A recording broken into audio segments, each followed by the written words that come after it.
Alors c'est qui plus riche? Bien sûr. À partir de combien est-on riche? Ça dépend si on parle du patrimoine, François Hollande avait dit c'est 4 000 euros par mois. Pardon? François Hollande avait dit en son temps c'est 4 000 euros par mois. 4 000 euros par mois, pour moi, c'est classe moyenne.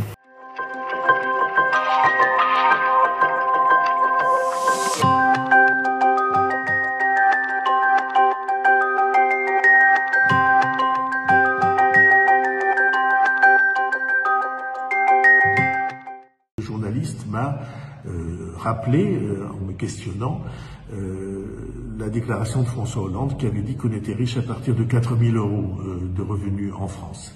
Et j'ai dit que pour moi c'était stupide, je l'ai pas dit comme ça mais je l'avais pensé, et j'ai dit que pour moi 4 000 euros de revenus c'était classe moyenne. Et je le prouve. Un couple d'infirmiers à l'hôpital, ensemble, ils gagnent entre 4 500 et 5 000 euros. Un couple d'enseignants à la retraite moyenne d'un enseignant est de 2 600 euros par mois, et un couple d'enseignants à la retraite, ils gagnent donc un peu plus de 5 000 euros par mois. Est-ce qu'on peut prétendre que ces infirmiers et ces enseignants sont riches? Évidemment, c'est stupide et même d'une certaine manière insultant. Et puis, un cadre dans une des entreprises de la région, des entreprises importantes de la région, un cadre chargé de service, il gagne 3 500, 4 000, 4 500 euros et parfois plus par mois. Et je ne vais pas prétendre qu'ils sont riches.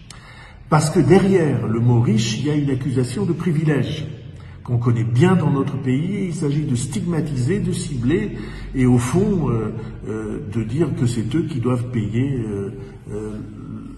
l'ensemble des charges que nous avons. Et c'est à la fois, je l'ai dit, malveillant et blessant, mais c'est révélateur. Parce qu'une partie de l'émission d'hier, elle était sur cette question: pourquoi est-ce que des chercheurs formés en France, portés à l'excellence par nos universités, notre système de santé, notre système hospitalier, pourquoi est-ce que ces chercheurs ils partent fabriquer des vaccins aux États-Unis, en Allemagne ou en Suisse? Eh bien, c'est parce qu'on ne leur donne pas chez nous la reconnaissance, à tous les sens du terme, moyen de travailler, et puis après tout, reconnaissance aussi par les revenus qu'on peut se procurer par sa recherche et son travail.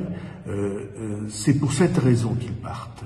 Alors il ne faut pas s'étonner que notre pays soit perpétuellement déclassé s'il est dans cette obsession de stigmatiser ceux qui ont un peu avancé et monté de plusieurs degrés dans l'échelle sociale. On devrait s'en réjouir. Pour moi, une société équilibrée, c'est une société où on peut entrer dans la vie professionnelle parfois assez bas, mais où peu à peu ou plus vite on monte les degrés et on arrive à des situations qui sont des situations convenables et même favorables. Le fait qu'on refuse ça, alors c'est révélateur du mal français. Et au lieu de stigmatiser ceux qui chez nous réussissent un peu mieux que les autres, y compris par la reconnaissance matérielle et des fins de mois pour leur famille, on devrait au contraire s'interroger pour savoir pourquoi nous avons en France des salaires aussi bas que ceux que nous avons.